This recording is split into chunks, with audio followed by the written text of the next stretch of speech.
وصحبه ومن والاه ولا حول ولا قوة إلا بالله.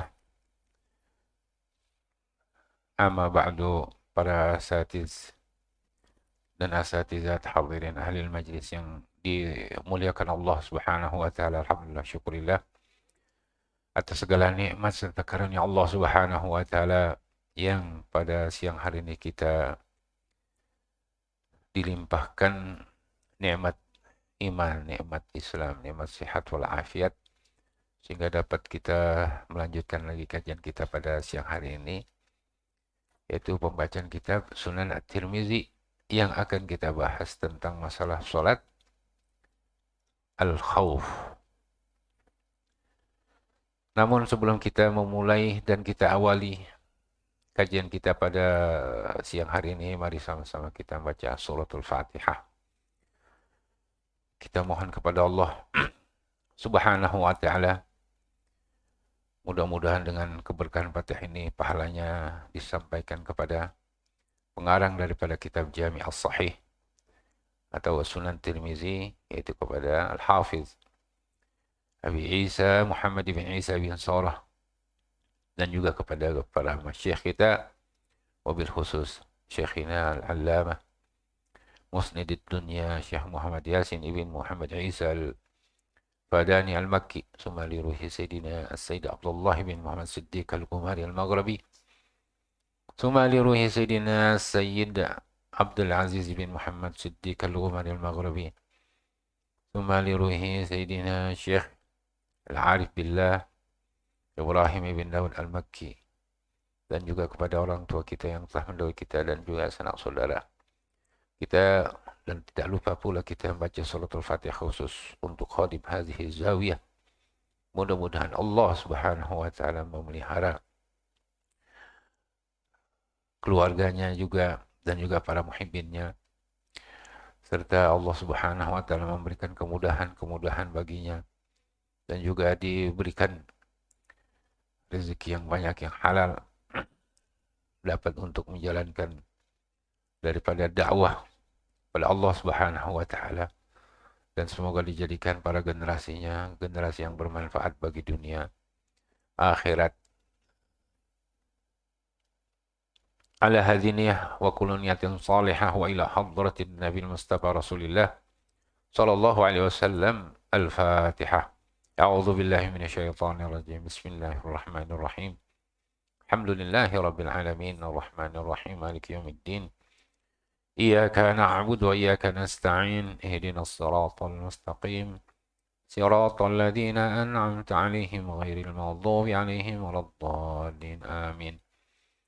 بسم الله الرحمن الرحيم. نحمد الله تعالى ونستعين ونستهديه ونعوذ بالله من شرور أنفسنا ومن سيئات أعمالنا، من يهده الله فلا مضل له ومن يضلله فلا هادي له. أما بعد، فإن أصدق الحديث كتاب الله تعالى، وخير الهدي هدي رسول الله صلى الله عليه وسلم، وشر الأمور محدثاتها وكل محدثة بدعة وكل بدعة ضلالة وكل ضلالة في النار ولا حول ولا قوة إلا بالله. قالوا سبحانك لا علم لنا إلا ما علمتنا إنك أنت العليم الحكيم. اللهم علمنا ما ينفعنا وانفعنا بما علمتنا وزدنا علما إلى علمنا برحمتك يا أرحم الراحمين. Hadirin para asatizah ahli majlis yang dimuliakan Allah Subhanahu wa taala, kita akan mulai kajian kita, yaitu bab ma jaa fi salatil khauf. Ustaz Asfi, tafadhal.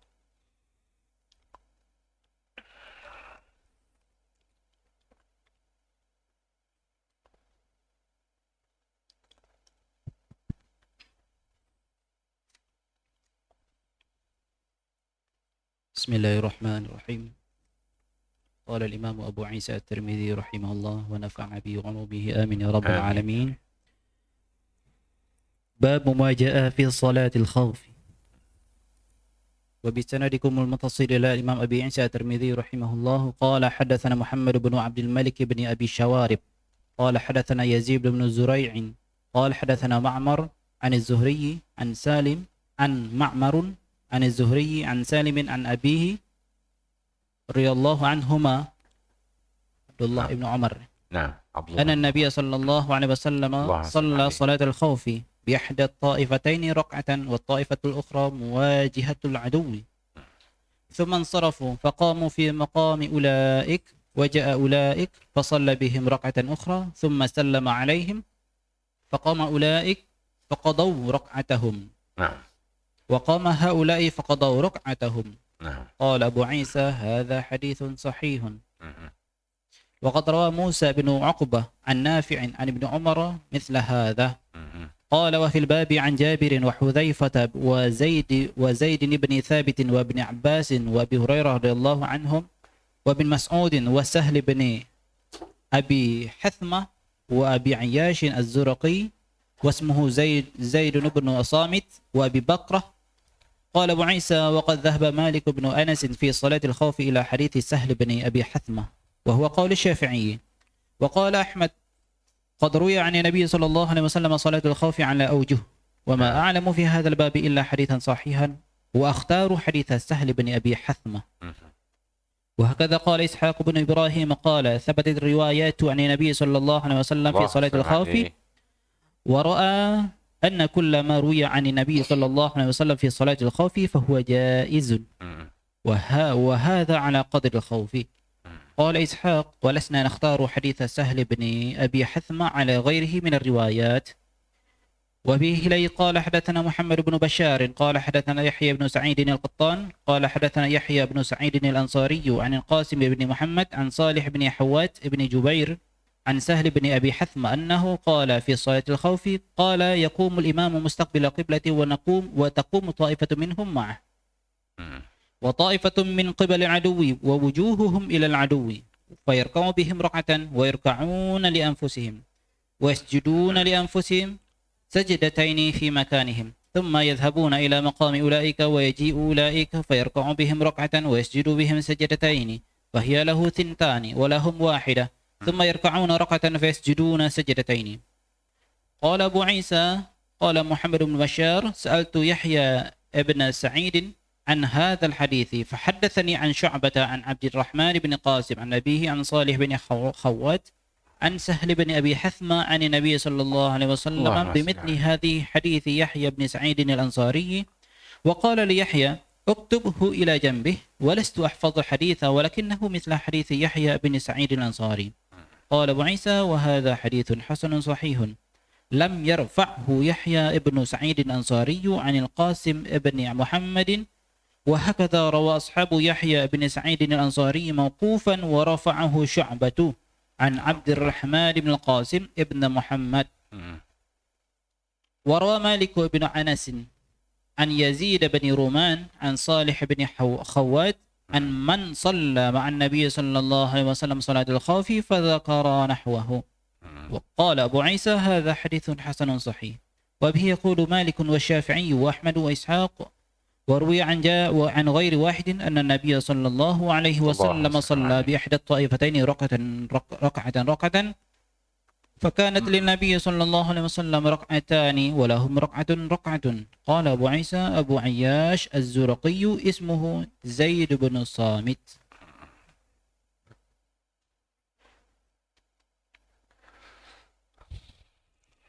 Baik.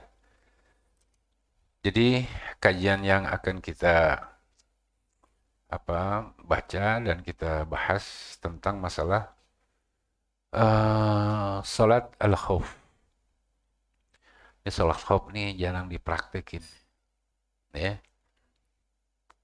Kenapa? Karena nggak ada perang, paling demo doang. Salatul khauf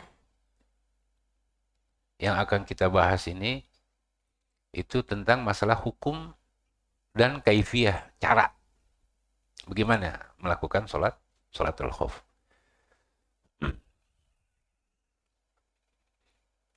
Bismillahirrahmanirrahim. Wa bi sanadina al-muttasil al-muallif rahimahullah ta'ala wa daman nafa'a bi 'ulumihi fid darin amin. Qala babu ma jaa'a fi salatil khauf ay fi ahkami salatil khauf wa kaifiyatiha. Ya.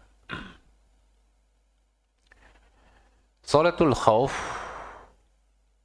ialah salah satu salat yang dilakukan oleh Rasulullah SAW pada saat peperangan. Pada saat peperangan. Rasulullah SAW mengalami beberapa kali peperangan.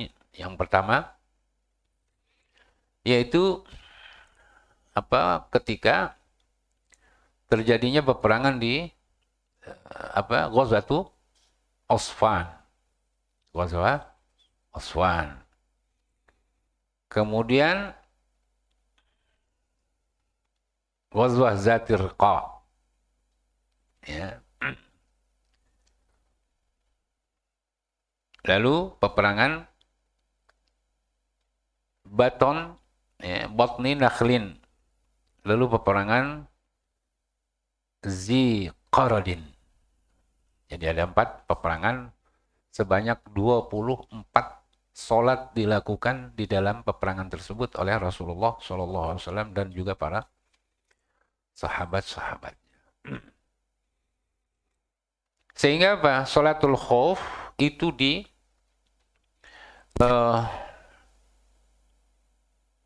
diundang-undangkan gitu ya, di dalam syariat Islam sebagaimana yang dijelaskan oleh para ulama fuqaha. Dan itu merupakan salah satu sunnah sabitah. Ya. Baik dengan Al-Quran ataupun dengan hadisnya Rasulullah SAW. Pada saat terjadinya peperangan, ya, dengan orang-orang kafir. Adapun dalil yang menjelaskan tentang salat khauf di dalam Al-Quranul Karim itu ialah di dalam surah An-Nisa ayat 102. Surah An-Nisa ayat 102. Itu di dalam firman Allah Subhanahu wa taala, wa idza kunta fihim, ya, wa idza kunta fihim fa aqamta lahumus shalah faltakum ta'ifatum minhum ma'ak wal ya'khudhu aslihatahum fa idza sajadu falyakunu min waraikum wal ta'ti ta'ifatum ukhra lam yusallu fal yusallu ma'ak wal ya'khudhu hidrahum wa aslihatahum waddal ladzina kafaru law taghfuluna an aslihatikum, ya, wa amti'atikum fayamiluna 'alaikum mailatan wahidah. Ya. Sehingga dengan ayat ini sebagian ulama ada yang mengatakan, yaitu mazhab Imam Hanafi. Pendapatnya si Abu Yusuf. Bahwa ayat itu tidak menunjukkan secara umum salatul khauf untuk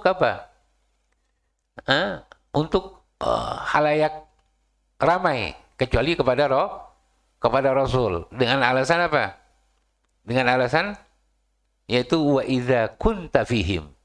Kalau kamu berada di tengah-tengah mereka. Jadi kalau nggak ada kamu berarti nggak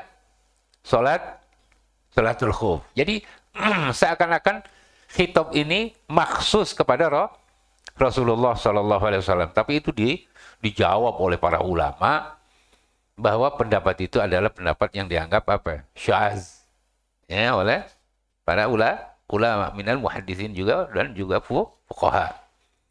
Kenapa?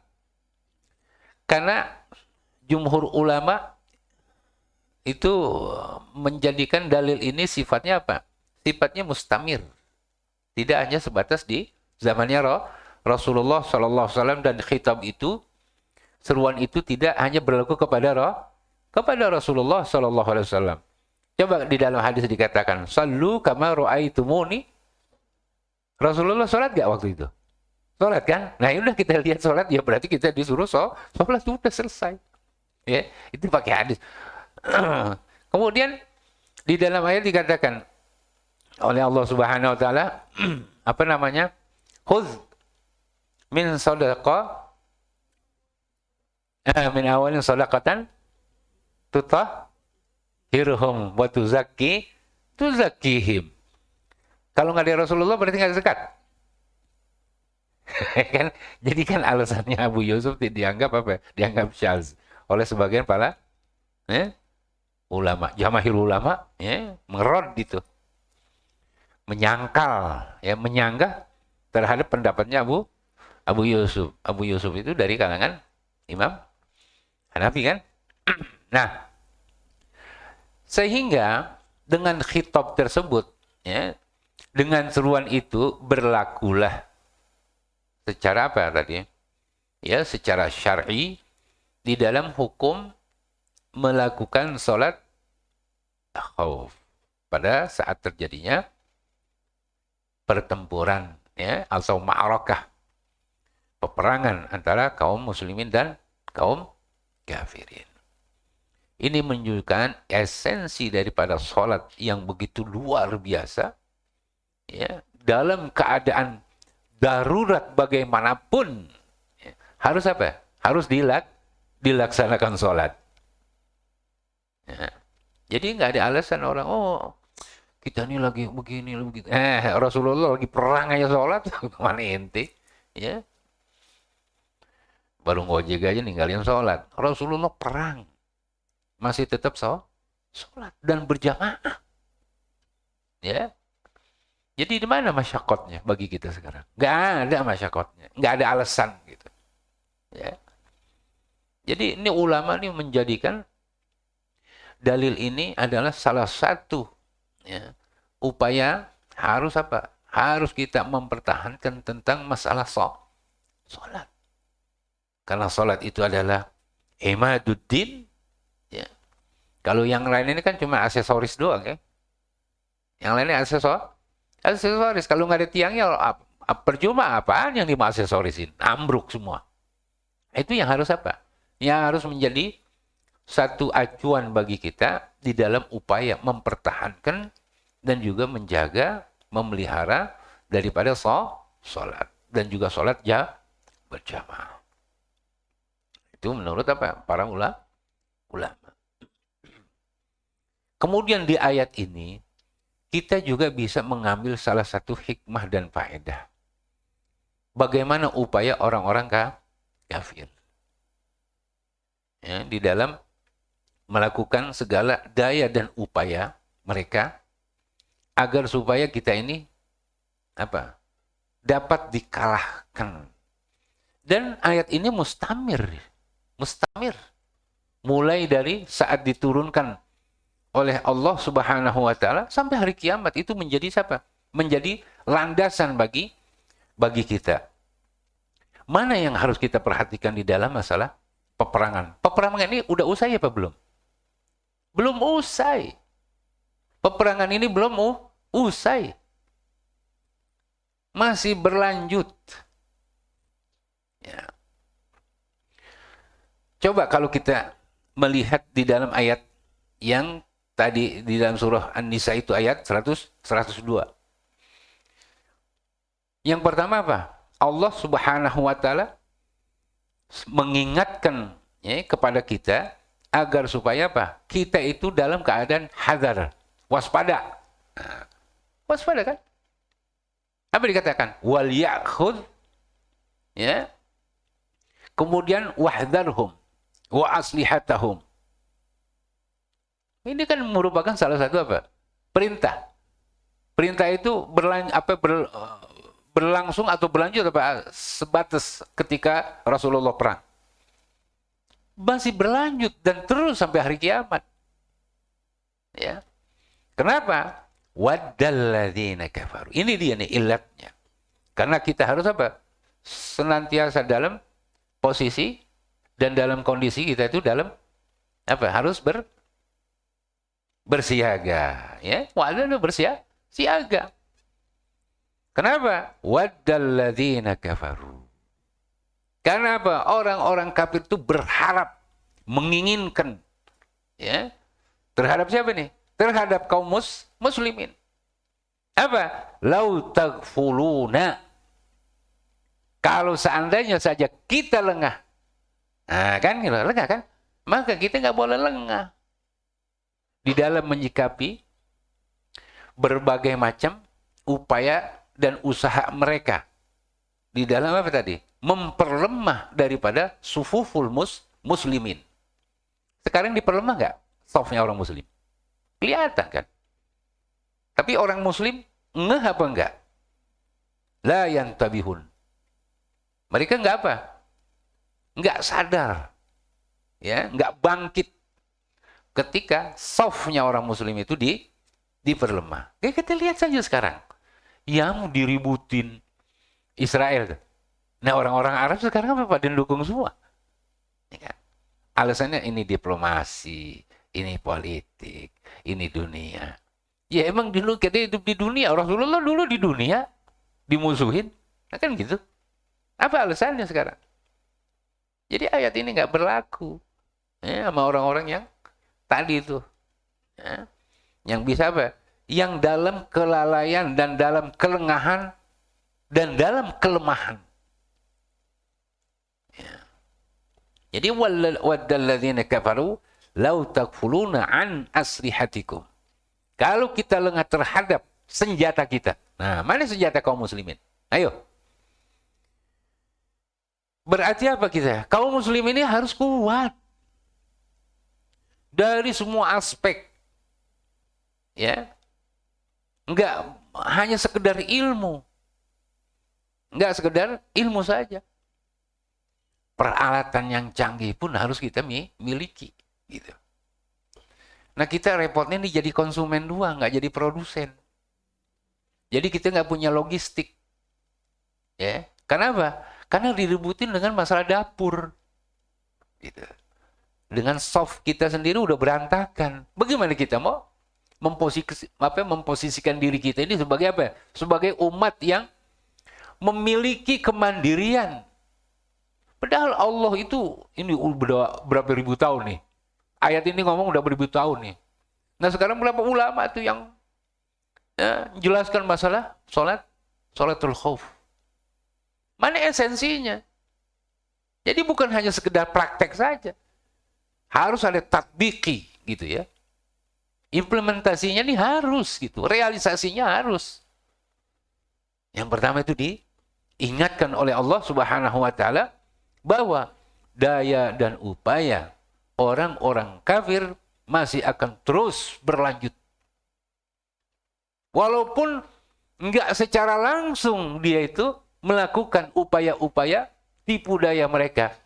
Tapi yang lebih berbahaya lagi, mereka itu melakukan segala daya upaya untuk melemahkan orang Islam melalui tangan dan pikirannya orang Islam itu sendiri. Ini yang lebih bahaya. Kenapa? Karena udah dijadikan pion dia nih. Ya saya sih nggak langsung katanya. Tapi apa? Biarin aja dia sendiri itu makmumnya ribut. Imam makmum ribut gitu kan. Ya kan enggak tuh. Kita disitulah kekalahan. Cara berpikirnya kita. Mindsetnya orang-orang kafir jauh lebih hebat dari orang-orang muslim pada saat sekarang nih. Kalau dulu nggak ada. Nggak ada pintu. Kenapa? Karena Rasulullah SAW masih apa? Masih dalam keadaan hidup. Dan para sahabat orang-orang yang luar biasa. Karena nggak ada kepentingan untuk dunia. Mementingkan adalah agama dan umat. Itu. Kalau sekarang kan fulus. Ya, siapa yang bisa bayar saya ikut. Itu aja. Wa amti'atikum. Dan kalau kita lalai di dalam mempertahankan tadi kekuatan kita. Kemudian sekarang amti'ah itu artinya apa? Barang-barang, ya, perbekalan, aset, ya kan? Ekonomi termasuk amti'ah enggak? Termasuk amti'ah. Kalau kita lalai, kalau kita enggak apa tadi, ya, enggak cekatan di dalam mempertahankan, kemudian melakukan tata kelola yang baik, kita akan terkapar. Jadi perang ini kan perang terbuka sekarang. Bukan perang tertutup, terbuka. Dengan apa tadi? Dengan pemikiran. Ya. Jadi perang itu jangan dibayangkan itu dengan senjata saja. Pemikiran, ideologi, politik, itu perang bagian daripada perang. Dan perang itu adalah khid'ah. Nah kita ini harus pinter tipu muslihat. Bukan berarti kita ngakalin orang, bukan. Ya. Khid'ah itu kan siasah namanya. Siasah. Politik. Nah ini harus bangkit. Kita yang ngecek-ngecek, ngurusin JNE. Ya ilah ilallah. Apa urusannya? Kita ngirim barang aja kagak, ngeributin. Ya. Itu kan aneh jadinya kita. Disinilah kita itu keseret kepada satu apa? Satu forum nih yang nggak ada korelasinya. Cuman ngeribetin doang itu. Ya. Itu kan jadi apa kita nih? Menyeksa pikiran kita sendiri, menyeksa apa? Perasaan kita sendiri. Harusnya nggak seperti itu. Ya kita ini merujuklah kepada ayat ini nih. Ini ayat ini sebagai apa? Pondasi bagi umat Islam. Jadi harus apa? Harus kita benar-benar waspada. Ya. Dan ada satu upaya yang lebih konkret di dalam apa? Mempertahankan kekuatan Islam. Ya sekarang Islam apa? Mau belajar aja ogah-ogahan gimana? Bagaimana mau kuat? Ya. Mayoritas, makanya salah seorang guru dan juga ya rekan saya, tapi saya menjadikan dia sebagai guru karena dia meriwayatkan ya kepada saya Syekh Dr. Nizam Yaqubi Al-Bahraini. Dia itu salah seorang direktur di Bank IDB bagian syariat. Semua apa namanya ekonomi syariah. Pas di Jakarta, saya sama Gus Yai Nafis bertiga. Dia tercengang melihat kondisi orang-orang Indonesia. Saya bingung sama orang Indonesia. Kenapa? Paling gede tapi paling miskin. Paling gede, paling banyak jumlahnya, tapi paling miskin. Kenapa? Karena sistem syariat, ekonomi syariat itu nggak hidup. Kenapa? Dilihat dari apa? Dari pinjamannya Indonesia yang begitu luar biasa. Ini kemana nih? Islamnya kemana? Berarti apa? Kajian fikihnya nih cuman sebatas bahsul masail. Bukan ada sistem yang bisa diterapkan. Harusnya sudah masuk ke dalam sistem. Itu kan. Makanya dia mau datang kemari ke Zawiyah karena dalam keadaan pandemi jadi ditunda. Jadi disitulah kelemahan umat Islam. Dia membayangkan kalau kita punya sekian ratus juta manusia. Dari donasinya aja dia bilang itu udah luar biasa. 100, kita ini 250 juta. Nah, sekarang kita 200 juta aja dah umat Islam, nggak usah banyak-banyak. Ya, 200 juta. 10.000 perak berapa ya kali? 200 juta. 10.000 perak. 2.000 apa? 2.000 triliun. 200 triliun. Ente bisa bayangin 10.000 perak satu orang. Gede nggak kira-kira punya duit 200? Bisa nggak jadi modal bank? 1 tahun, 2 tahun, 400, 3 tahun, nggak perlu minjem. Nah di situ dia mengatakan kalau orang apa ya istilahnya bisa gitu ya mengelola itu. Saya katakan tadi 100.000 perak itu. 1 tahun kali 200. Bukan raksasa kita. Bisa-bisa ya pinjam sama umat Islam. Artinya apa itu? Kita bisa membahas masalah-masalah tentang fikih, tapi bagaimana di dalam penerapannya. Nah di sini kan memerlukan ahli. Habis kita diubek-ubek, ya, diacak-acak sehingga kita nggak bisa berpikir ke arah sana, ke ekonomi tadi. Itu termasuk buah amti atikum. Ya. Akhirnya apa? Lemah kita. Dengan kelemahan itu apa? Kita ini menjadi konsumen, bukannya jadi produsen. Minjem mulu. Bayar pajak ganti setengah mampus. Ya, udah cukai rokok dinaikin, pajak dinaikin, kecekek dah semuanya. Karena apa tadi kita? Kita ini nggak ada intibah itu, ya. Jadi intibah itu adalah satu proses, ya, yang harus menjadi salah satu landasan di dalam kita itu berpikir bagaimana, ya, supaya apa? Supaya kita ini menjadi orang yang mampu, yang mapan di semua aspek dan semua bidang. Jangan dikatakan, ya memang Allah tentukan orang kafir itu di dunia. Bukan orang kafir sudah ditentukan. Kitanya ini nggak mau. Kalau kita mau, kita menginginkan, nggak mustahil akan menjadi orang yang kuat, bangsa yang kuat. Nah, itu dia. Makanya semua kita lihat umat Islam diacak-acak. Karena apa tadi? Wa ta'awanul birnya ini pudar gitu ya. Nah, itu. Nah, jadi ayat ini dan hadis itu menunjukkan bahwa yang namanya sholatul khauf adalah satu pelaksanaan sholat yang digariskan, ya, dan disunahkan di dalam Islam.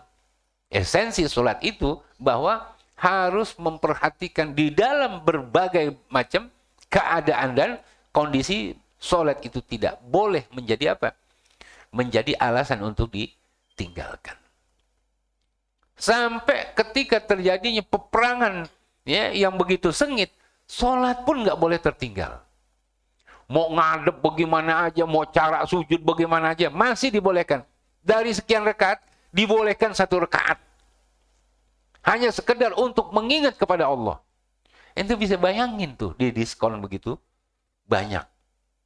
Cuma ulama di dalam masalah ini lebih baik dan ahwat itu kita mengkodok. Kalau setelah terjadinya yang namanya peperangan yang sangat sengit sekali. Jadi semua aspek di dalam hidup umat Islam ini benar-benar diatur, ya, oleh Rasulullah SAW. Ini manhaj Qur'ani dan juga manhaj Nabawi. Jadi sangat sempurna sekali. Sangat sempurna. Ya. Kemudian dibolehkannya melakukan sholatul khauf itu ialah pada saat terjadinya peperangan yang dibolehkan, yang dibolehkan. Artinya yang diizinkan secara syar'i. Perang sama siapa kira-kira? Sama mahasiswa? Sama orang-orang kafir. Ya? Sama orang-orang kafir. Itu pendapat sebagian ulama. Lalu Imam Nawawi mengatakan tidak dikhususkan sholatul khauf itu ketika terjadinya peperangan. Ini di dalam mazhab Syafi'i. Dalam mazhab Imam Malik harus adanya yang namanya musuh. Ya. Musuh itu benar-benar hadir, ada. Ya, kalau nggak ada musuh, khauf sama apaan? Ya, takut sama apaan gitu. Kemudian itu udah pasti Imam Syafi'i di dalam masalah ini juga setuju bahwa takut ini terjadinya, ketakutan itu karena ada wujudnya musuh tadi. Nah, baik. Jadi itu kan ada apa? Ada sebabnya namanya. Nah, kalau takut nggak ada sebab, itu nggak ada alasan. Ya. Kemudian Imam Nawawi menambahkan bahwa di dalam sholat khauf itu dibolehkan juga dengan sebab apa tadi? Adanya kejadian peperangan dan juga dibolehkannya pada saat terjadinya rasa takut yang disebabkan karena apa? Karena tadi bencana alam, contoh kayak banjir. Kayak banjir nih. Takut kita keseret dengan air yang begitu kenceng. Boleh. Nah cuman sholat khaufnya di mana nanti? Kan gitu. Banjir kalau sekarang nih alam ini kan susah diprediksi ya. Susah diprediksi. Jadi kita ini itu di mazhab Imam Syafi'i itu dibolehkan sebagaimana dijelaskan di dalam kitab kitab Majmu' oleh Imam Nawawi. Jadi dikatakan pendapatnya di dalam mazhab Imam Syafi'i itu ialah apa? La yukhtassu la tukhtassu salatul khaufi ya bil qital walakin tajuzu fi kulli khaufin kaharabin min sailin aw harikin aw sabu'in ya wa ghairi zalika walam yajid ma'dilan anhu. Jadi boleh melakukan salat khauf karena disebabkan adanya rasa takut tadi. Karena terjadinya force major, bencana alam, banjir, kebakaran. Ya. Banjir, kebakaran atau apa? Karena takut ada binatang buas. Kayak singa gitu ya. Bukannya kuda nih. Ada singa mau kita lari. Tapi kayaknya nggak kebayang kalau orang ngelihat singa gitu ya, sholat khauf, keburu ditegrep gitu kan.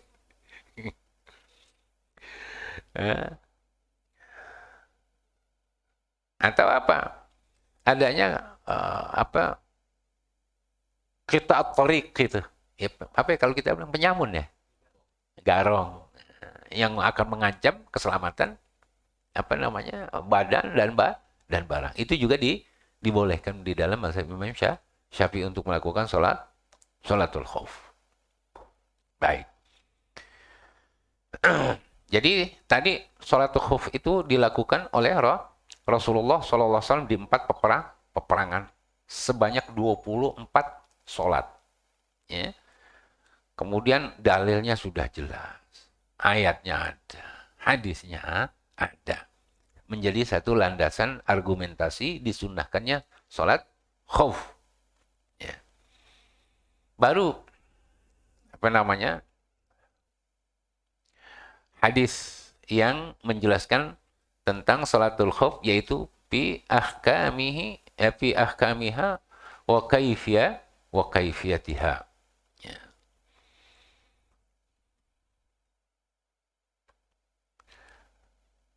Hadis yang dijadikan sebagai dasar di dalam masalah yang berkenaan dengan sholatul khauf ini ialah hadis yang diriwayatkan oleh Imam Tirmizi dari gurunya bernama Muhammad ibn Abdul Malik ibn Abi Syawarib.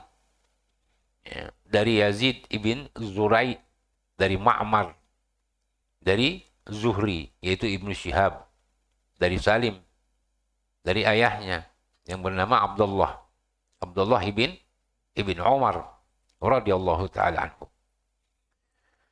Anna Nabiy sallallahu alaihi wasallam shalla salatan. Bahwa Nabi besar Muhammad sallallahu alaihi wasallam melakukan salat yaitu salat al-khauf. Bi ihda at-taifataini rak'atan. Jadi salat khauf itu ada 17 cara. Ada 17 cara. Ada ulama mengatakan 16. Tapi hadis yang menjelaskan tentang salatul khauf itu kebanyakan hadis sahih. Ada 7 cara. Imam Ahmad mengatakan 6 cara. Di dalam apa? Di dalam salat al-khauf. Ya. Jadi ini kan bermacam-macam nih caranya nih. Bukan hanya satu cara. Nah, di dalam hadisnya Abdullah ibni Umar, ya, Ibn al-Khattab radhiyallahu ta'ala anhuma, Rasulullah SAW melakukan salat khauf itu dengan apa? Membagi 2 taifah, 2 kelompok. Salat khauf itu dilakukannya secara berjamaah dan juga boleh dilakukan furoda. Akal sedikit-sedikitnya Jumat itu ada 3 orang. Paling dikit itu. Ada imam, 2 makmum. Ya. Ada 1 imam, 2 makmum. Berarti sedikit-sedikitnya 3 sebagaimana di dalam ayat tersebut. Ayat dalam bentuk jamak. Jamak itu 3 harusnya kan? Jadi dia membagi di dalam sholat khauf itu ada 2 kelompok. Si imam melakukan 1 rakaat dengan salah satu kelompok. Ya. Wa ta'ifatul ukhra muwajihatul aduwi.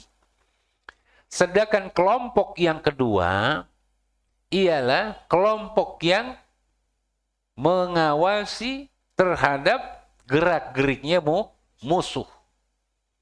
Maka dengan dalil ini, hadis menunjukkan musuh tersebut bukan di arah kiblat.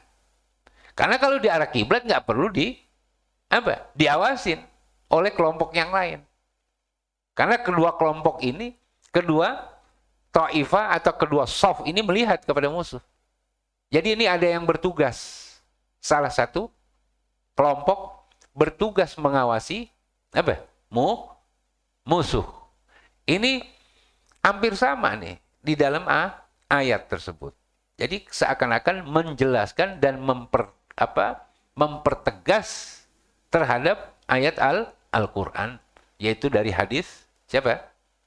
Hadisnya Abdullah ibn Umar atau Ibnu Umar radhiyallahu taala anhuma. Tsumman sarafu. Nah, ini bagaimana nih? Ini kan kalau hadis ini begitu simpel ya. Mesti lihat di Tuhfatul Ahwazi juga kagak terlalu tidak terlalu rinci. Nah, kalau kita baca Ikmal ya, Syarah Muslim ya, Syihabuddin Muhammad As-Sanusi itu jauh lebih rinci. Makanya baca itu. Jadi enak kita bacanya. Kita bisa Kita bisa menggambarkan bagaimana tata cara melakukan sholat khauf. Ya. Saya ngereferensi ke situ. Saya nggak semuanya ke Tuhfatul Ahwazi. Jadi setelah imam ini sholat, dengan siapa nih? Dengan kelompok. Bagaimana cara sholatnya? Berarti kan ada berapa? Ada 1 kelompok yang ngeliatin musuh, ada si imam, ya, ada si makmum. Si imam ini dengan makmum. Katakan arah kiblat sana. Dia ngeliatin musuh ada di sebelah sana. Nah, bagaimana dilakukan nih? Apakah bareng nih sholatnya? Ya. Dijelaskan sini. Kalau dikatakan summan sarafu, apa maksudnya di sini? Di dalam lafaz hadis, at-ta'ifatul ula allati qad sallat ma'a al-imam insarafu. Artinya apa? Si imam at-ta'ifatul ula. Jadi ada 2 ta'ifah, ta'ifatul ula wa ta'ifatu atsaniyah. Ta'ifatul ula itu dia ngikutin sholatnya Rasulullah sallallahu alaihi wasallam. 1 rakaat. 1 rakaat. Baik. Jadi apa? Yang pertama adalah imam itu melakukan sholat. Dengan apa? Dengan kelompok yang pertama nih, ta'ifatul ula. Berarti apa? Kelompok yang pertama ini kita kan belum dikasih tugas mengawasi musuh. Oke. Karena apa? Yang mengawasi musuh itu adalah kelompok yang kedua. Jadi kelompok pertama ini sholat dengan si imam tadi. Ya. Kemudian apa? Berapa rakaat nih? 1 rakaat. Rakaatan wahidah. Nah. Kemudian apa? Setelah dia bangun, imam bangun dari sujud lil qiyam. Ya. Wa inda qiyam al-imam fi rakaatil ula fa yutimmu at-ta'ifah allati shallat mal imam furoda. Nah, sehingga apa? Begitu imamnya berdiri, qiyam ini, dia mufaraq nih. Siapa? Ta'ifatul ula mufaraq. Dia sholat. Ya. Kemudian apa? Dia lakukan tuh sholat. Karena kalau di dalam peperangan Ghazwatul Usfan, itu kan dia dalam keadaan safar. Jadi apa? Bisa dikosor. Sholat tersebut. Yang 4 menjadi 2 rakaat. Selesailah ya sholatnya. Siapa nih? Yang pertama. Ini kenapa? Gambaran yang pertama nih. Yang pertama selesai. Jadi imam nih masih diri aja udah. Dia nggak sujud, dia nggak ruku. Ya. Jadi begitu imam berdiri, si makmum yang ada di belakang ini dia mufaraqah. Arti apa yang mufaraqah? Sholat sendiri-sendiri. Jadi nggak imaman lagi nih. Ya, dia sholat sendiri-sendiri udah. Dia mufaraqah, keluar dari sholat jemaah. Dia sampai salam. Ya, jadi cuma 1 rakaat dengan imam. Rakaat yang kedua dia mufaraqah. Selesai sampai salam. Imam masih berdiri. Imam masih berdiri. Jadi imam ini nggak boleh kemana-mana dulu, nunggu ini penumpang yang ngatuk nih. Ya, yaitu Taifatu Atsaniyah. Gitu ya. Kemudian wal imamu la yazalu qa'iman fir raq'atil ula. Dan imam harus masih tetap dalam keadaan dan posisi berdiri pada rakaat yang pertama tadi, fi raq'atil ula. Apa gunanya? Yang tawiru, dia menunggu at-ta'ifata atsaniyah, yaitu apa? Kelompok yang kedua yang menjaga musuh. Tuh. Jadi setelah selesai, dia ini apa? Dia ini keluar. Ya. Kemudian kelompok yang kedua ini masuk. Menggantikan kelompok yang pertama. Yang kelompok pertama itu tugasnya apa nih? Ronda. Jagain musuh. Ya. Lalu dia ngikut takbir. Nih, yang kelompok kedua melakukan takbir makmuman, mengikuti si imam. Oke, mengikuti si imam. Begitu selesai, ya. Kemudian yang kedua apa? Melakukan takbiratul ihram bersama siapa? Si imam. Ya. Kemudian si imam itu ruku, sujud, kemudian ngikutin si imam. Ini kelompok kedua ngikutin si imam. Ya. Kemudian wa fi halat al-imam yatashahhad li'annahu fi akhiris shalah wa tasjudu ma'al imami wa fi hadhihi al-halah al-imamu yatashahhad. Maka di rakaat yang kedua tersebut dia yaitu Taifah Atsaniyah ngikutin ruku, ngikutin sujud, kemudian apa? Si imam. Berarti kan ini baru 1 rakaat kan? Bagaimana nih imam 2 rakaat apa nungguin lagi nih? Nyusul? Enggak. Si imam langsung tasyahud dan salam. Berarti ketinggalan nih 1 rakaat. Ketinggalan 1. Nah, jadi 2 kelompok ini dapat 1 rakaat, 1 rakaat, dan 1 rakaat. Pada saat melakukan sholat apa ya? Qasar tadi, yang 2 rakaat saja. Begitu, ya. Setelah dia tasyahud, ya al-imam, siapa? Si makmum ini, si imam ini enggak tasyahud dulu. Dia tetap tasyahud tapi dia enggak salam. Tasyahud tadi enggak salam. Dia mufaraq lagi nih. Yang kedua mufaraq. Karena kan udah ketinggalan, dia naik lagi kan. Karena baru rakaat pertama. Rakaat kedua dia melakukan salatnya furoda tuh sendiri-sendiri. Sampai duduk di tasyahud, lalu imam salam, si makmum ngikut salam juga. Jadi salamnya bareng. Iya, kelompok yang kedua itu salah satu cara. Salah satu cara dari sekian cara yang begitu ribet. Kenapa? Karena kita ini nggak biasa nggak biasa menerapkan. Bukan nggak biasa, belum pernah menerapkan. Ya. Jadi ini ada praktek yang harus yang harus dilakukan. Jadi biar biar lebih tergambar gitu di dalam sholat khauf. Jadi gambaran yang pertama ya seperti itu. Nanti ada lagi gambaran yang kedua. Enggak masalah, tetap dibagi dua kelompok. Iya. Tetap dibagi dua kelompok. Jadi ini yang enggak kalau seandainya musuh itu ada di mana nih? Di bukan arah kiblat. Bisa dari belakang atau bisa dari samping, bukan dari arah kiblat. Kalau dari arah kiblat, beda lagi gambarannya. Ya, nanti akan digambarkan.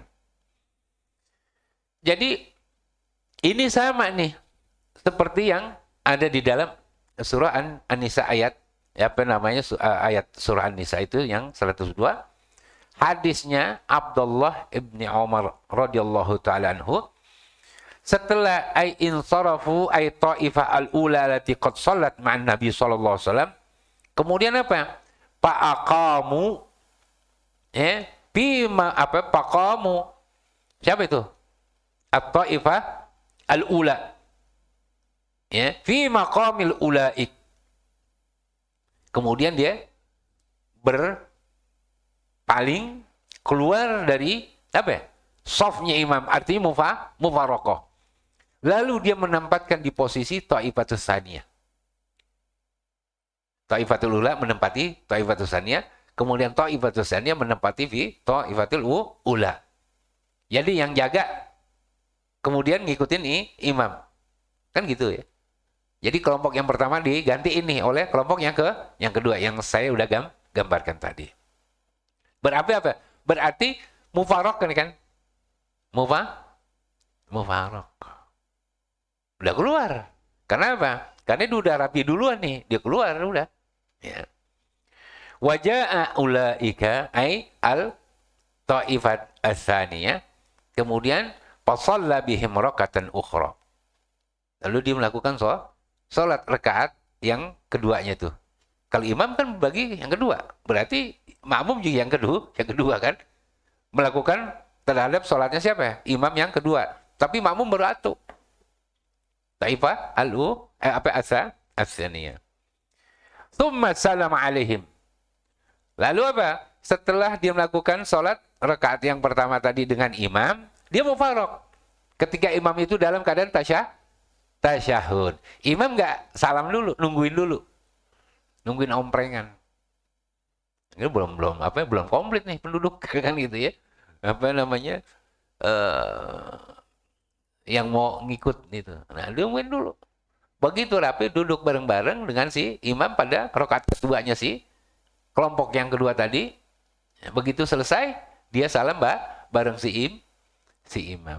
Jadi takbiratul ihram itu dihasilkan oleh si imaman dengan kelompok yang pertama, dan taslimnya didapatkan oleh kelompok yang kedua. Itu sebenarnya gambarnya seperti itu, ya.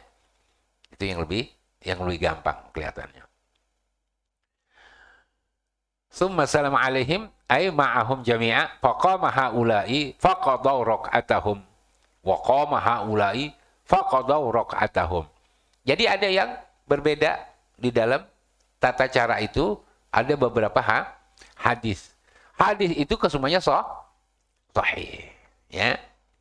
Qala Abu Isa hadza haditsun hasanun sahihun wa qad rawa Musa ibn Uqbah an Nafi' an Ibnu Umar radhiyallahu ta'ala anhuma misla hadza.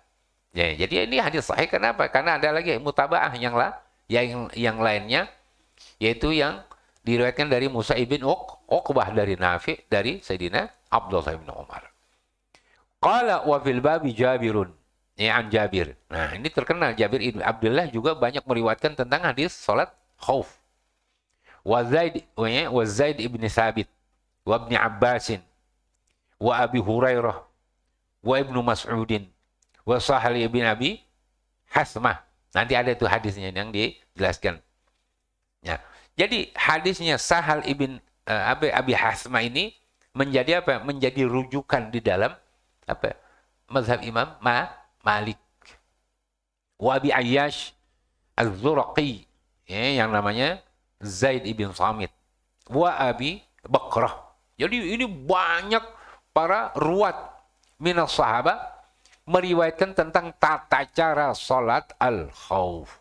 Semua hadis itu kebanyakan sahih. Qala Abu Isa wa qad dhahaba Malikun Ibni Anas, yaitu Imam Darul Hijrah, fi salatil khaufi ila hadis Sahl bin Abi Hasmah. Ini dijelaskan kalau di dalam apa kitab syarah Muslim, ya, li Syihabuddin Muhammad bin Muhammad, ya, As-Sanusi Al-Husaini. Itu enak, lebih gamblang. Jadi ada kok PDF-nya. Bisa kita download kan, kita bisa baca. Itu bagus, ya. Lebih sederhana, penyampaiannya juga lugas. Kemudian ikhtilaf para a'imah di situ lebih komplit daripada di Tuhfatul Ahwazi. Dan Tuhfatul Ahwazi banyak menukil dari dia juga, saya lihat. Ya, jadi main nukil-nukilan gitu ya. Kalau orang dulu namanya taklif, itu memang dari awal gitu ya, disusun. Jadi ada beberapa yang dinukil oleh siapa? Abdurrahman Mubarak Kafuri. Kemudian wahwa qaulu Syafi'i. Apa maksudnya? Jadi hadisnya Sahal ibn Abi Hasmah ini adalah salah satu hadis yang menjadi pegangan argumentasinya di dalam mazhab Imam Malik di dalam tata cara tersebut. Dan begitu juga itu merupakan pendapat Imam Syafi'i. Berarti apa? Ada kesamaan nih antara mazhab Malik dengan mazhab. Bahkan Imam Ahmad. Imam Ahmad. Ya. Karena Imam Syafi'i itu nggak mengambil hanya sebagai rujukan di dalam mazhabnya ini adalah hadisnya siapa? Sahal ibn Abi Hasmah. Termasuk apa? Hadisnya Sayyidina Jabir. Dia juga mengambil. Kenapa? Karena hadis itu semuanya sahih. Begitu juga Imam Ahmad. Ya. Artinya apa? Anna Syafi'iyya rajjaha haditha Sahal ibn Abi Hasmah. Jadi dia mentarjih, memperkuat riwayatnya Sahal ibn Abi Hasmah. Sama seperti Imam Malik. Dan juga apa? Wa akhaza kaifiyatas salat, ya, li hadithi. Dan dia mengambil tata cara salatul khauf yang diantaranya dari sekian cara, yaitu dengan riwayatnya si Sahal ibn Abi Hasmah. Jadi tetap Imam Syafi'i itu mengambil 4 hadis. Mengambil 4 hadis di dalam salat apa? Salat al-khauf. Ya, ada 4 hadis. Ini bukan hanya riwayatnya siapa tadi? Sahal ibn Hasmah, ya. Tidak hanya riwayatnya dia yang diambil, tetapi dari ada beberapa siapa? Ada beberapa hadis yang dijadikan sebagai rujukan, ya, pegangan di dalam mazhab Imam Asy-Syafi'i, ya. Di dalam mazhab Imam Asy-Syafi'i ada beberapa hadis. Kalau nggak salah itu ada 4 hadis yang dijadikan sebagai apa? Rujukan dan pendapatnya Imam Syafi'i mengambil kaifiyat daripada salat khauf itu dari 4 hadis yang diriwayatkan oleh yang diantaranya adalah Sahal ibn Abi Hasmah. Baik. Nanti akan dijelaskan di sini. Nah, wa ala hadza qad ikhtalafat al ahadits bi sifatis salatil khauf. Maka berdasarkan apa yang dijelaskan oleh Imam Tirmizi tentang riwayatnya Sahal ibn Abi siapa? Hasmah tadi. Kemudian Imam Syafi'i juga mentarjih riwayatnya si Sahal ibn Abi Hasmah. Kemudian sebenarnya ada hadis-hadis yang lain itu yang terjadi perbedaan di dalam sifat sholat al-khauf. Ini tadi baru satu yang digambarkan itu ya. Ya.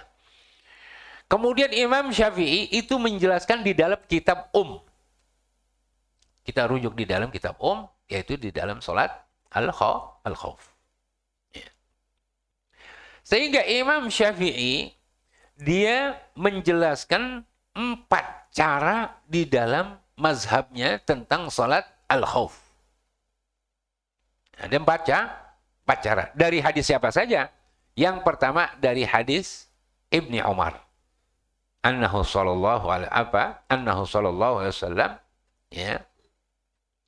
Shalla Annahu sallallahu alaihi wasallam shalla bil ula raka'atan wal ukhra wijahal adu. Ini sama kayak yang hadis tadi. Kenapa? Berarti musuh itu ada bukan di arah kiblat. Kemudian yang kedua dari hadisnya Jabir, yaitu dari riwayatnya siapa? Atha. Beliau mengatakan, syahidtu salat al-khawfi ma'a Rasulillah sallallahu alaihi wasallam fasafafna saffaini wal aduwu bainana wa bainal kiblah. Berarti apa? Musuh ada di depan kiblat. Jadi ada 2, ada yang di luar bukan ke arah kiblat, ada yang di arah kiblat. Itu hadis yang kedua. Terus hadis yang ketiga itu dari Sayyidina Ibni Abi Hasmah. Dari siapa tuh? Dari riwayatnya Saleh. Itu sebagaimana yang dijelaskan oleh Imam Malik tuh. Ya. Kemudian yang keempat hadisnya Jabir dari riwayatnya Abi Salamah. Sebagaimana dijelaskan di dalam kitab apa tadi? Kitab Syarah Muslim li Imam Abi Abdillah, bukan Syihabuddin ya. Abi Abdillah Muhammad bin Muhammad As-Sanusi Al-Husaini yang wafat pada tahun 895 Hijriah. Jadi kalau mau baca lebih jelas, nah di situ referensinya dan di dalam kitab fikih. Jadi ini sebagian saja yang saya gambarkan mengenai hadis bab. Ya. Wa qala Ahmad, Imam Ahmad menjelaskan, qad ruwiya 'anin Nabi sallallahu alaihi wasallam salatul khauf. Jadi ada hadis yang diriwayatkan dari Nabi besar Muhammad sallallahu alaihi wasallam tentang sifat salat khauf, yaitu aujuhin ala aujuhin. Ada beberapa Ada beberapa riwayat, ada beberapa sifat, ada beberapa cara. Dan Imam Ahmad mengatakan sabata fi salatil khauf ya sittatun au sab'atu ahadits ayyuha fa'ala al-mar'u jaza wa kullu al-ahadits ya sahihatun. Jadi ada 6 atau 7 cara di dalam salatul khauf itu yang diriwayatkan dari sahabat-sahabat Rasulullah sallallahu alaihi wasallam, dari Rasulullah sallallahu alaihi wasallam. Itu semuanya hadisnya itu adalah sahih. Dan cara yang berbeda-beda. Yang mana saja dilakukan oleh seseorang di antara cara tersebut sahih. Boleh, silakan. Ambil yang lebih mudah. Yang lebih mudah. Jadi seperti orang yang sholat di khauf itu di depan, musuhnya ada di depan kiblat, arah kiblat. Itu yang di belakang ada yang maju, ya, setelah rakaat yang pertama ada yang enggak. Dia tetap diri nungguin. Ada yang maju gantiin. Sama seperti tadi sholat khauf yang musuhnya itu di belakang, nggak di arah kiblat. Jadi kayak seperti itu. Artinya apa? Sop yang belakang maju ke depan, yang depan mundur ke belakang. Ada yang seperti itu. Ada yang enggak udah. Yang belakang udah tetap aja di belakang. Ya, tetapi tetap dalam pengawasan. Jadi fungsi pengawasan itu sama. Cuma bedanya ada yang di depan mundur ke belakang, kemudian yang belakang maju ke depan. Itu bedanya. Hah? Ya kalau berkecamuk udah tetap harus sholat semampunya. Mau ngadep kiblat nggak ngadep, cuman nggak boleh teriak-teriak. Itu aja, nggak boleh teriak-teriak. Ya, takbir gitu, nggak jadi nggak pakai takbir udah, ya, udah perang aja udah. Sebisanya, ya, semampunya. Sah sholatnya. Kurang apa coba? Ya, ini kan dispensasi. Sholatnya tetap sah, tidak mengurangi dan tidak membatalkan. Walaupun ada di dalam, ya kalau orang berkecamuk bagaimana mau apa? Mau diatur gerakan itu, ya supaya nggak berurut-urut. Sekarang ada katakanlah musuh 4. Kalau orang bergerak apa terus-terusan kan berarti apa? Lebih dari 3 kali kan? Ya, itu semuanya dibolehkan di dalam apa? Di dalam agama. Dengan gerakan bagaimanapun.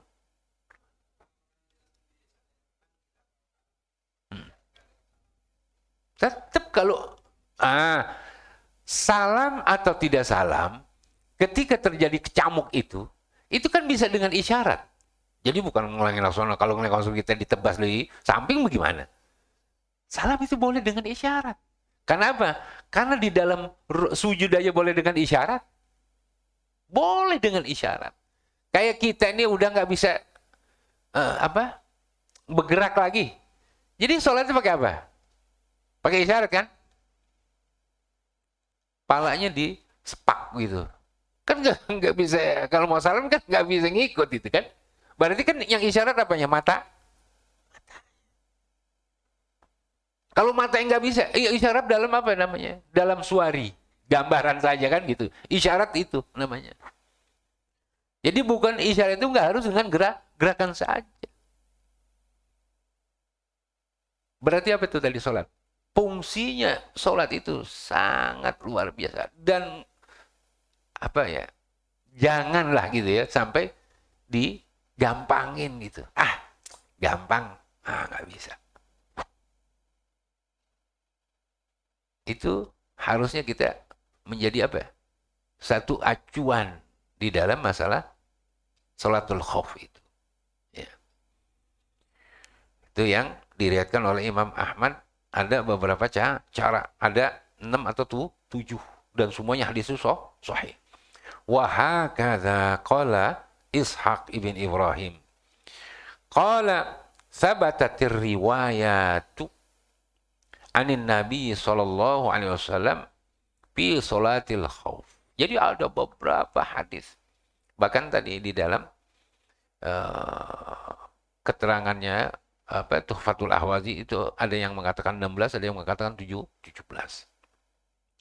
Wara'a anna kullama ruwiya 'anin Nabi sallallahu alaihi wasallam fi salatil khaufi fahuwa jaizun. Sama seperti siapa? Imam Ahmad. Hadis yang diriwayatkan dari Nabi besar Muhammad sallallahu alaihi wasallam, semuanya hadis tersebut di dalam apa? Tata cara dan sifat daripada salatul khauf itu fahuwa jaizun. Bagaimana saja dilakukan oleh seseorang itu dibolehkan. Ya, itu dibolehkan. Wa hadza ala qadril khaufi. Tentunya ini dilaksanakan sesuai dengan kondisi tingkat rasa ketakutan ketika itu atau terjadinya peperangan ya, di lapangan ketika itu. Qala Ishaq walasna nakhtaru haditha Sahla ibn Abi Hasmah ala ghairihi. Bukan berarti katanya Imam Ishaq ibn Rahawai, dia tidak memilih daripada hadis Sahal ibn Abi Hasmah semata daripada hadis yang lainnya. Artinya tidak mengutamakan. Kenapa? Karena hadis yang lainnya juga sahih. Hadis yang lainnya juga sahih. Ya. Ala ghairihi mina riwayah. Kemudian hadis yang lain lagi, Imam Tirmizi meriwayatkan ya, tentang masalah salat al-khauf. Ya. Nah,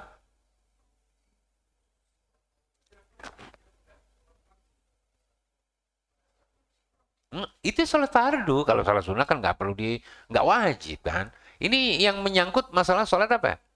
Salat fardu.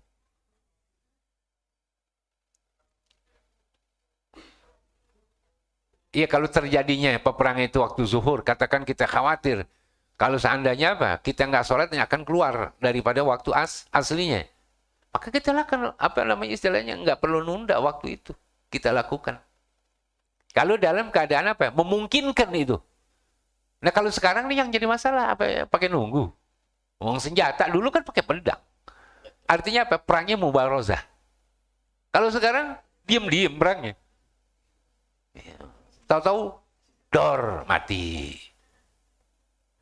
Jadi kemajuan zaman, ya mungkin imamnya harus pakai baju besi,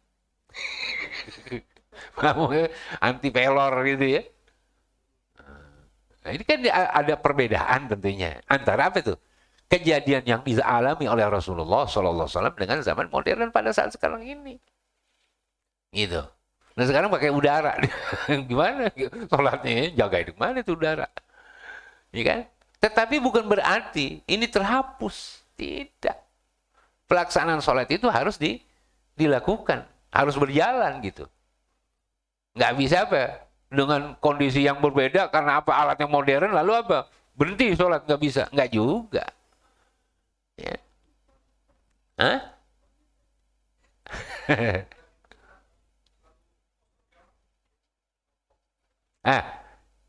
Tadi gambaran yang 2 rakaat itu ketika Rasulullah SAW melakukan perangan ya di Usfan. Usfan itu terkenal ya, 2 marhalah. Ada 2 marhalah dari kota Mekah. Sehingga apa? Kan musafir. Berarti apa? Boleh kok kosor. Kalau dalam keadaan katakanlah ini kalau di Jakarta terjadi, bagaimana nih? Yang merubah itu adalah tata caranya, bukan yang merubah itu karena rakaatnya. 4 jadi boleh 2 karena perang, enggak gitu. Ya. Jadi yang berubah ini tata caranya. Adapun hitungan rakaat tidak berubah. Kalau yang 4 ya 4, yang 3 ya 3 gitu kan. 3 nggak bisa dikosor. Kalau 4, kalau dalam keadaan musafir perangnya, karena Rasulullah dulu tuh perang itu musafir. Ya. Jadi jalan-jalan, perang itu jalan gitu ya, keluar tempur bener. Bukannya jagoan kandang Rasulullah nih. Kalau sekarang kan preman jagoan kandang pada. Ya, beraninya di kandang gitu. Di luar ada ciut.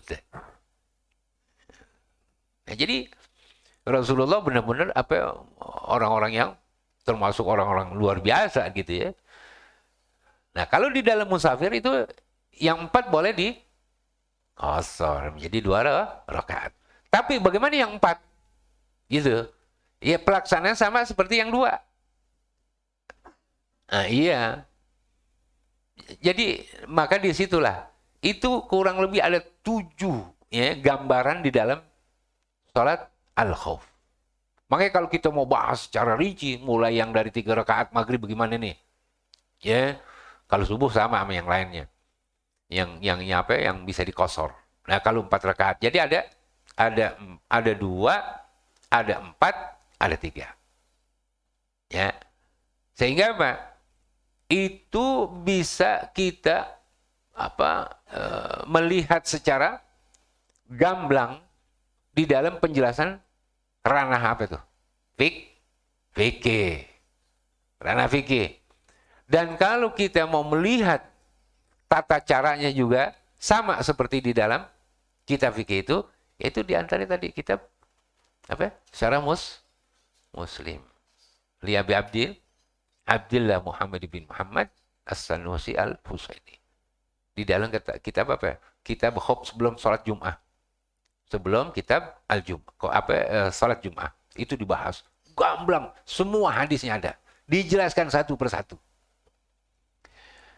Jadi kalau kita baca itu, nah barulah kegambar. Gitu ya. Atau mungkin lihat videonya kali. Kan? YouTube. Di YouTube itu ada. Tapi dengan apa tadi? Dengan merujuk kepada hadis. Ya, merujuk kepada hadis. Dan itu dipraktekin yang lebih bagus. Supaya apa? Supaya tergambar tata caranya itu di pikiran kita, gitu kan? Nah, ini yang harus kita jelaskan. Nih kalau ngajarin fikih ya itu harus tuh, ya.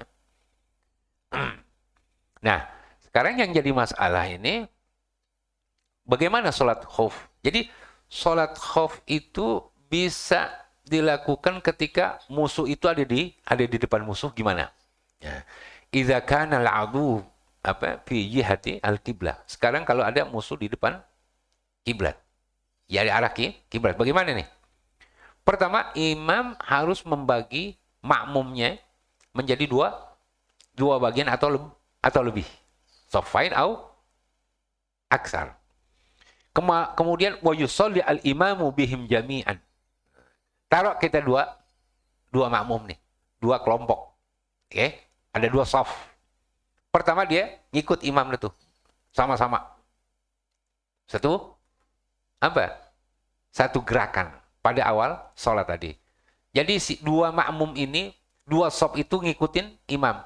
Takbiratul ihramnya. Ruku. Kemudian i'tidal. Nah, mulai di sini berbeda. Ya. Jadi kelompok yang mana duluan nih yang harus mengikuti. Nah, sekarang ketika dia takbir, dua kelompok itu bareng-bareng bersama imam sampai kapan? Ya. Illa an yasjudal imam wa sajada ma'ahu as-safful ladzi yalihi. Jadi saf yang pertama itulah yang lebih dulu ngikutin si imam. Saf yang kedua nungguin dulu. Ya, nungguin. Tapi dia udah ruku. Nah, jadi ya Bu ya. Jadi takbiratul ihram, kemudian dia ruku, dia i'tidal. Dia udah berhenti. Nungguin dulu nih yang di depan. Ini kalau musuh itu ada di depan arah kiblat. Iya, takbirnya bareng. Takbirnya bareng, rukunya bareng, kedua soft tadi. Kemudian yang di belakang nungguin. Pas i'tidal, dia nungguin lagi.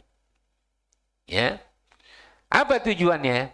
Untuk menjaga, mengawasi musuh. Ya. Kemudian was-saffu tsani yahrusu hatta yakuma al-imamu. Dia jaga sampai imam itu berdiri. Berdiri dari sujud kan berarti rakaat ula.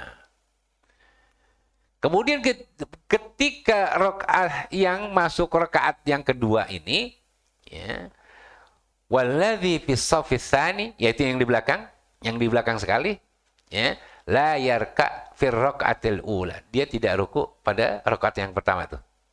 Yang rakaat pertama dia enggak ruku dah ya. Takbiratul ihram. Ada yang mengatakan apa? Dia ruku bareng-bareng.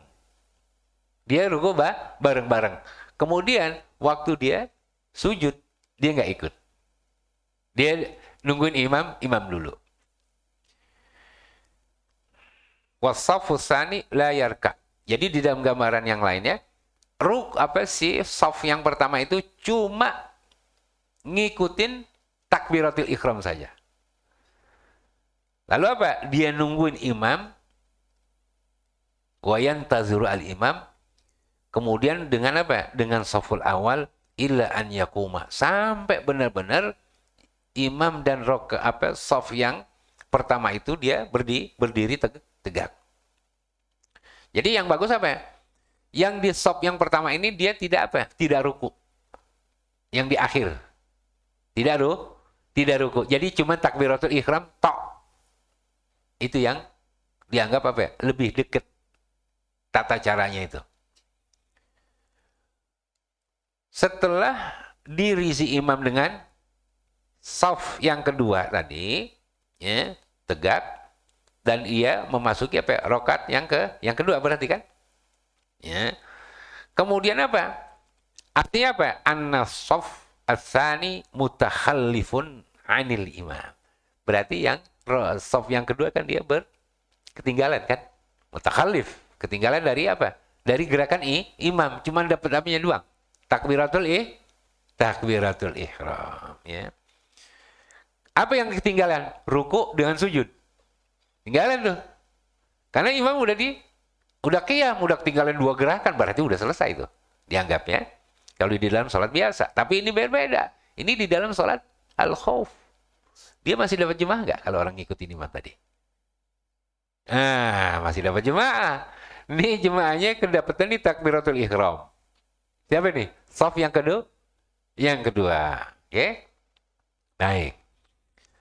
Kemudian setelah itu, summa idza qama al-imamu minas sujud fi raq'atis tsaniyah. Ketika si imam dia berdiri dari sujudnya, memasuki di rakaat yang kedua, lahiqa as-shaffu tsani. Kemudian shaf yang kedua itu menyusul, ya, bis sujud. Iya sendiri. Kan udah, berarti kemufaraqah itu. Itu satu doang. Ya, bis sujud. Wa yutimmu sujudahu wa qu'udahu. Tsumma yaqumu minas sujud. Ya. Jadi si shaf yang pertama ini dia sujud, kemudian diitmam.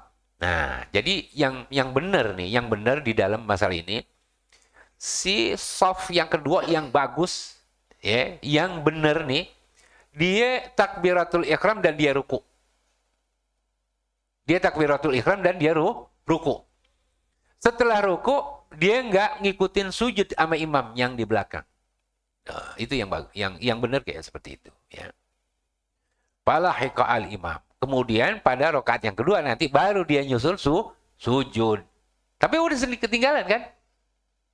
Mufaraq nggak kira gitu? Itu mufaraq. Tapi dapat nggak sholat jamaahnya? Dapat. Ya.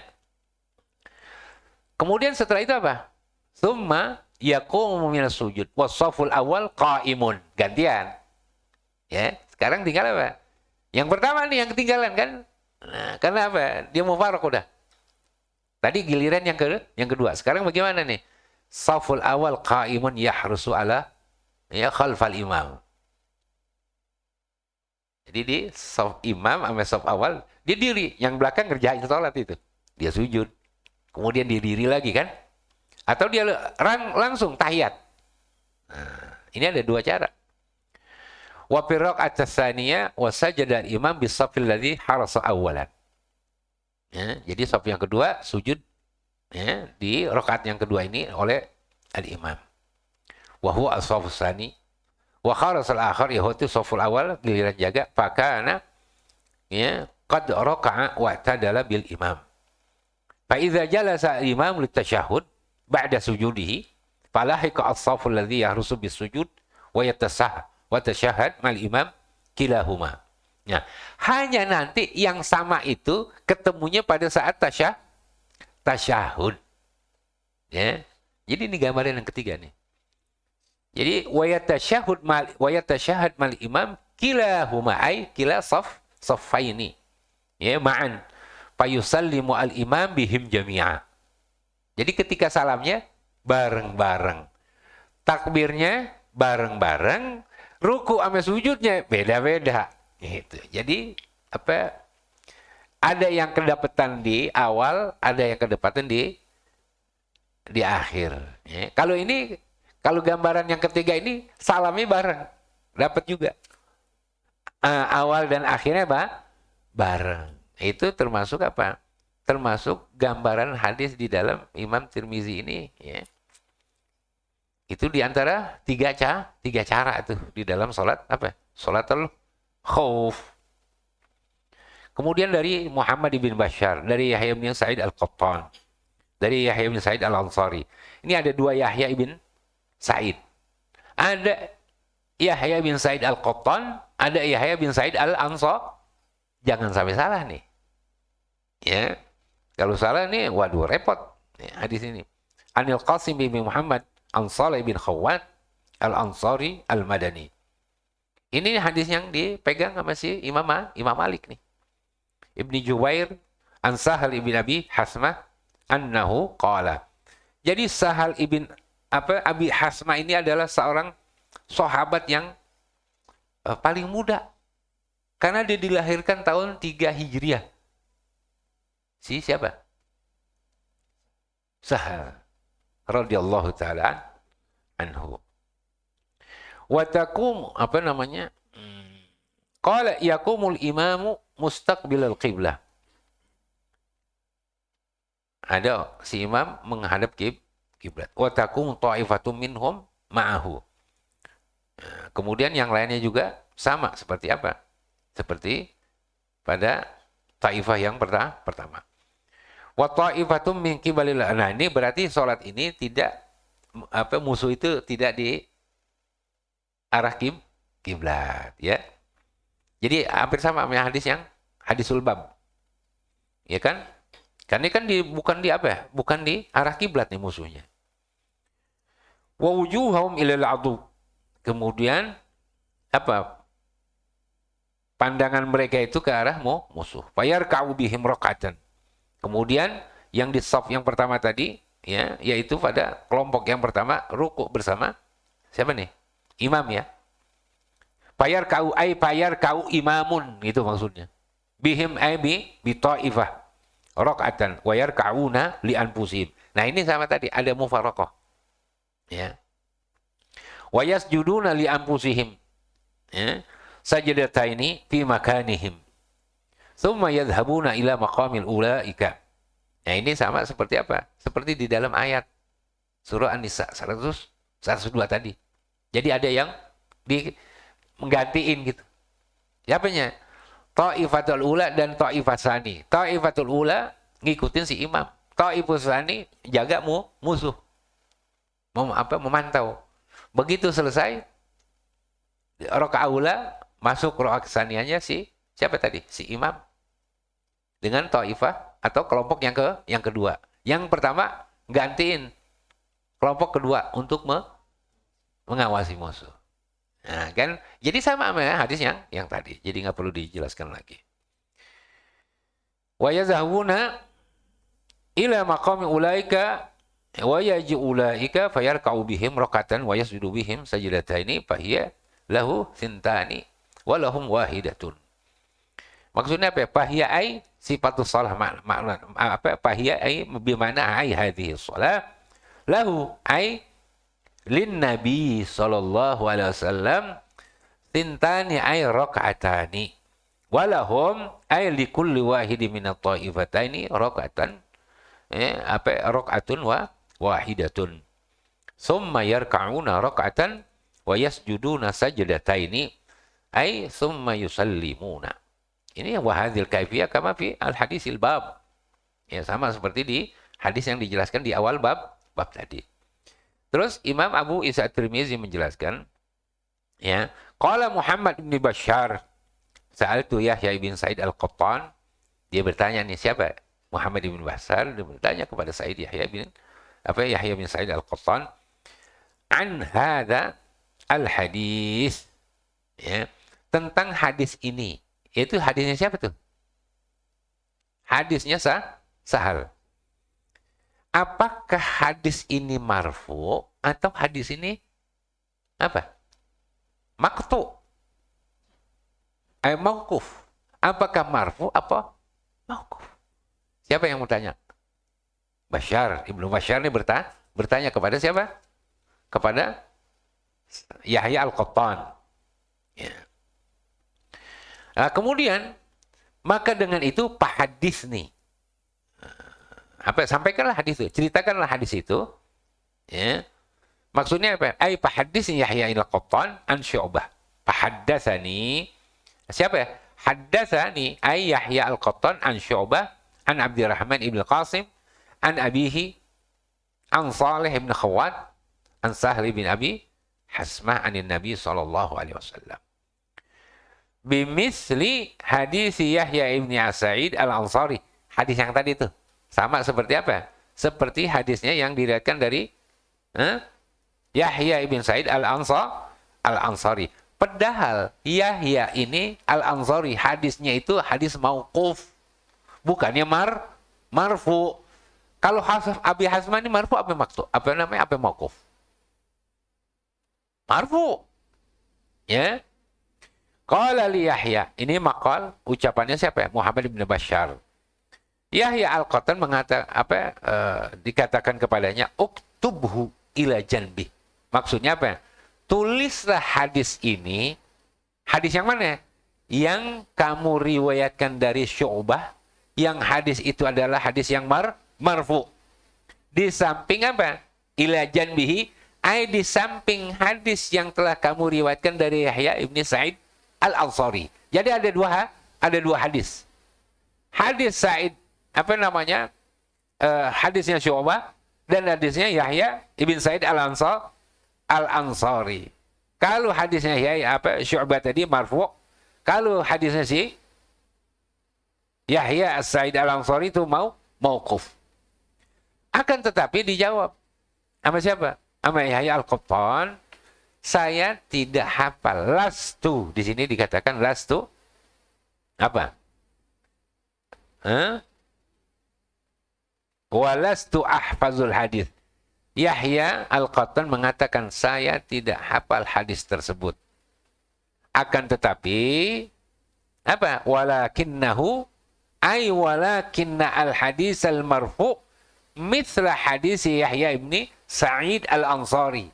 Jadi hadis yang marfu itu sama seperti hadis yang mauquf yang diriwayatkan dari Yahya al-Ansari. Berarti apa di dalam masalah ini, hadis ini? Kan satu riwayat. Lapasnya sama, matanya kan sama kan? Nah, cuman dari sisi apa ini? Sanadnya yang satu marfu, yang satu mauquf. Tapi hadis marfu dan mauquf ini sama-sama sahih. Karena diriwayatkan oleh siapa? Oleh para siqah. Berapa banyak hadis marfu yang mauquf, tapi dia sahih kan? Dilihat siapa yang memauqufkan. Kalau orang yang siqah yang mengatakan an Rasulillah, yaitu orang yang tabi'in, boleh nggak kira-kira? Kalau seandainya tadi orang yang siqah, berarti dia pasti ngeriwayatkan dari gurunya kan? Cuman dia ilangin ya. Ada yang dilangin kan itu nggak disebutkan sahabi. Sehingga hadis ini dianggap apa? Hadis yang juga memiliki keabsahan di dalam riwayat tersebut, walaupun dia mauquf.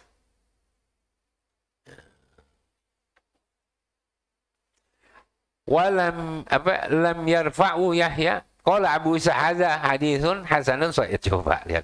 Hadis hasan sahih itu. Lam yarfa'u Yahya As-Sa'id Al-Ansari anil Qasim bin Muhammad. Wa hakaza rawa ashabu Yahya bin Sa'id Sa'id Al-Ansari mauqufan. Nah, akan tetapi di sini siapa yang memarfukan? Yaitu wa rafa'u Syu'bah an Abdurrahman Al-Qasim ibn Muhammad. Walaupun hadis itu pada awalnya nih di dalam sanad itu adalah hadis yang mauquf, tetapi ada riwayat yang memarfukan. Jadi ada syawahidnya. Ada syawahid dari siapa? Riwayatnya Syu'bah. Sehingga apa hadis itu? Tetap sahih. Ya. Wa rawa Malik Ibn Anas an Yazid Ibn Ruman an Saleh Ibn Khawwat an amman shalla. Ini enggak dijelasin nih. Amman shalla. Siapa ini berarti yang melakukan ini? Yaitu si Sahal ibn siapa? Abi Hasmah. Karena riwayatnya siapa? Riwayatnya Imam Malik. Ini disebutkan juga di dalam kitab Muwatta. Ya. Amman shalla ma'an Nabi. Jadi di sini enggak disebutkan amman. Siapa yang salat bersama Rasulullah sallallahu alaihi wasallam? Ya tentunya sahabat. Pada qara nahwah, maka sama ya diriwayatkan, yaitu sebagaimana riwayatnya si siapa tadi? Eh, riwayatnya Yahya ibn Sa'id Ansari anil Qasim ibn Muhammad.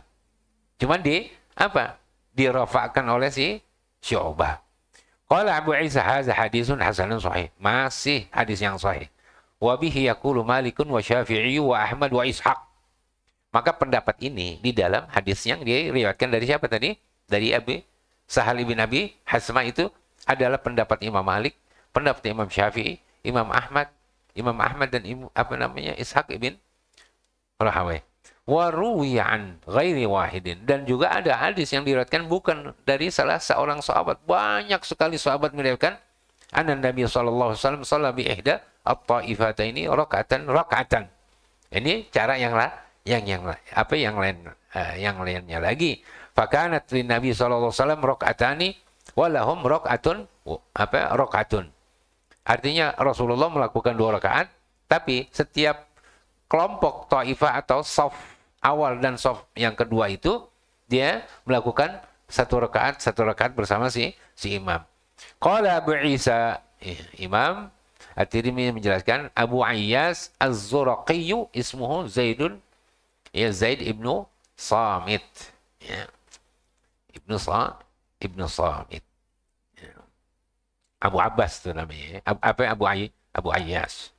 Sehingga semua hadis di dalam bab salatul khauf ini yang diriwayatkan dari ashabin Nabi sallallahu alaihi wasallam adalah hadis yang sahih.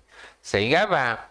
Bisa dijadikan sebagai apa? Rujukan di dalam melakukan salatul khauf dengan sifat yang bagaimana saja. Yang Anda mampu kerjakan, yang lebih mudah, tafadhol. Masih ya sih dari 16 atau 17 hadis itu nggak ada yang gampang. Ya pasti ada yang gampang. Ikhtar. Yang lebih apa? Yang lebih mudah untuk ya dilakukan. Jadi lebih efisien lagi gitu. Nanti baru kita akan masukkan tentang masalah sujud. Ya. Bab sujud di Al-Qur'an. Hadirin sekalian para asatiz dan juga para asatizat, itu adalah tentang masalah salat apa? Hukum salat sunnah, salat apa? Khauf, dan juga tata caranya. Maka dengan demikian, tentunya dengan hadis yang telah kita kaji tadi, ya, kita mendapatkan satu apa? Tata cara di dalam pelaksanaan salat al-khauf. Walaupun tidak semuanya, ya, Imam Syafi'i mengadopsi dari 4 hadis, cuman ada 2 hadis yang kita jelaskan tadi. Kemudian Imam Ahmad menjelaskan itu ada ya 16 atau 17 hadis. Tapi mufakat ulama yang menjadi rujukan para a'imah itu ada 7 cara. Walaupun demikian kita tidak bisa ya, menjelaskan kesemuanya daripada yang 7 tersebut, ya. Sehingga apa? Maroji'nya nanti, rujukannya itu adalah kepada kitab fikih dan di dalam beberapa kitab hadisnya yang telah dikarang oleh para ulama. Baik itu di Imam Bukhari itu dijelaskan, di Imam Baihaqi dijelaskan, dan juga Imam Abu Daud itu juga luas. Di Aunil Ma'bud itu akan dijelaskan. Apabila Anda membaca Aunil Ma'bud, itu juga termasuk apa? Termasuk penjelasan itu begitu sangat lugas. Ya. Nah, jadi antum bisa merujuk, melihat kepada syuruh ya, kitab hadis tersebut. Dan itu saja yang bisa kita bahas pada siang hari ini. Wallahu subhanahu wa ta'ala a'lam bishawab. Bismillahirrahmanirrahim. Alhamdulillahirabbil alamin wassalatu wassalamu ala habibika sayyidina Muhammad wa ala alihi wa ashabihi ajma'in. Allahumma aftah lana futuhal arifin waj'alna ya Allah min ibadika as-salihin wa min al-ulama'ika al-'amilin wal mukhlisin ghurril muhajjalin. Allahumma arina al-haqqa haqqan warzuqna ittiba'ah wa arina al-batila batila warzuqna ijtinabah. Allahumma inna naj'aluka fi nuhuril adali wal jabbarin wal zalimin wa na'udzubika min shururihim. Allahumma rudda kaidahum ila nuhurihim. Ya Allah ya Qayyum ya Matin. اللهم بارك في أولادنا وذريتنا ولا تضرهم وفقهم لطاعتك وارزقنا برهم. ربنا آتنا في الدنيا حسنة وفي الآخرة حسنة وقنا عذاب النار. وصلى الله على حبيبك سيدنا محمد وعلى آله وصحبه وسلم والحمد لله رب العالمين. السلام عليكم ورحمة الله وبركاته.